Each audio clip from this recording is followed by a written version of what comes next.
Hello friends, welcome. আশা করি ভালো আছেন সবাই। আজকের ভিডিওতে আমি আপনাদের দেখাবো কিভাবে কোনো একটি এক্সেল ফাইলকে পাসওয়ার্ড প্রোটেক্ট করা যায় এবং সেই সাথে ইন্ডিভিজুয়ালি কোনো একটি এক্সেল শিটকে আপনি পাসওয়ার্ড প্রোটেক্টেড করতে পারবেন।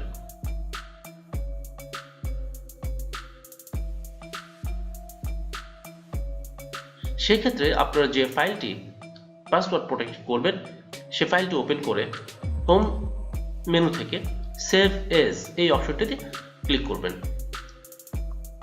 এখানে সেভ এজ ডায়লগ বক্স আসবে। এখান থেকে আমরা যে ডেস্টিনেশনে ফাইলটি সেভ করব সেই ডেস্টিনেশনটি আমাদের সিলেক্ট করতে হবে। সাপোজ আমি ডেস্কটপ সিলেক্ট করে দিলাম। ফাইল নেম, এখানে ফাইলের নামটি হবে, আমি একটা নাম দিচ্ছি azunlimited। তারপর আমরা যাব টুলস অপশনটিতে। এই টুলস অপশনটিতে আমরা ক্লিক করছি ডাউন অ্যারোতে। এখানে আমরা যাব জেনারেল অপশনস, এখানে ক্লিক করছি। এখন জেনারেল অপশনস ডায়লগ বক্সটি এসেছে। এখানে দেখা যাচ্ছে অলওয়েজ ক্রিয়েট ব্যাকআপ, এই বিষয়টি আমি পরে আলোচনা করছি অন্য একটি ভিডিওতে।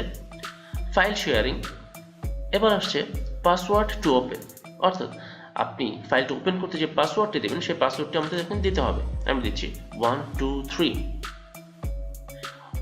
অন্য একটি অপশন আছে নিচে পাসওয়ার্ড টু মডিফাই, অর্থাৎ এই ফাইলটি ওপেন করতে একটি পাসওয়ার্ড লাগবে এবং যদি মডিফাই করতে কোনো পাসওয়ার্ড দিতে চান সেক্ষেত্রে আপনি এখানে দিতে পারবেন।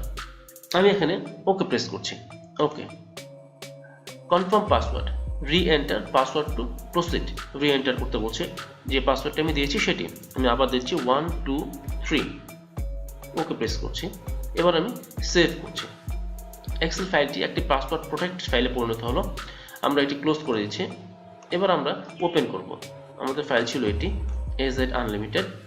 আমি এটিকে ওপেন করছি। দেখুন পাসওয়ার্ড যাচ্ছে azunlimited ইজ প্রোটেক্টেড, অর্থাৎ এটি যে ওপেন করতে চাইবে তাকে অবশ্যই পাসওয়ার্ডটি জানতে হবে। আমি পাসওয়ার্ডটা দিচ্ছি 1 2 3। ওকে প্রেস করছি। দেখুন ফাইলটি ওপেন হলো। তো এভাবে আমরা যে কোনো ফাইলকে, যে কোনো এক্সেল ফাইলকে আমরা পাসওয়ার্ড প্রোটেক্টেড করতে পারি নিজেদের সেফটির জন্য। তো এটি আমরা দেখলাম কিভাবে একটি এক্সেল ফাইলকে আপনি পাসওয়ার্ড প্রোটেক্টেড করবেন। এবার আমি যদি চাই কোনো একটা ইন্ডিভিজুয়াল শিটকে পাসওয়ার্ড প্রোটেক্টেড করব, সেক্ষেত্রে আমি কীভাবে করব? সাপোজ আমি শিট 1কেই পাসওয়ার্ড প্রোটেক্টেড করব, তাহলে আমরা শিট 1-এর উপরে কার্সরটি রেখে রাইট ক্লিক করব। এখান থেকে আমরা দেব প্রোটেক্ট শিট, একটা অপশন দেখছেন, এই প্রোটেক্ট শিটে আমি ক্লিক করব। এবার প্রোটেক্ট শিট একটি ডায়লগ বক্স আসবে। এটিকেও আমরা পাসওয়ার্ড প্রোটেক্টেড করব কিভাবে? Password to unprotect sheet. Password to unprotect sheet, আমরা যখনই এখানে একটি পাসওয়ার্ড দেব 1 2 3, এটাতেও দিচ্ছি আমি। এবার ওকে প্রেস করছি। আবার রি এন্টার করতে বলছে পাসওয়ার্ডটি 1 2 3। ওকে প্রেস করছি। এবার আমরা ক্লোজ করব, সেভ করে নিচ্ছি এটি। এবার আমরা ওপেন করতে গেলেও একটি পাসওয়ার্ড লাগবে আমার। আমি পাসওয়ার্ডটি দিচ্ছি 1 2 3। এখন যদি আমি এটি চেঞ্জ করতে চাই তাহলে দেখুন কি লেখা আসছে যে the cell or chart that you are trying to change is protected and therefore read only। So এটি প্রোটেক্টেড করা আছে, এই শিটটি আপনি এখানে কোনো চেঞ্জ করতে চাইবেন না। যদি চেঞ্জ করতে চান সেক্ষেত্রে আমাকে পাসওয়ার্ডটি দিতে হবে। কিভাবে দিব আমি? আবার আপনি এখানে ক্লিক করুন, রাইট ক্লিক, আনপ্রোটেক্ট শিটে যান এবং আনপ্রোটেক্ট করার জন্য যে পাসওয়ার্ডটি দরকার সেটি দিবেন, অর্থাৎ যে পাসওয়ার্ডটি আমরা দিয়েছিলাম 1 2 3। এবার ওকে প্রেস করুন।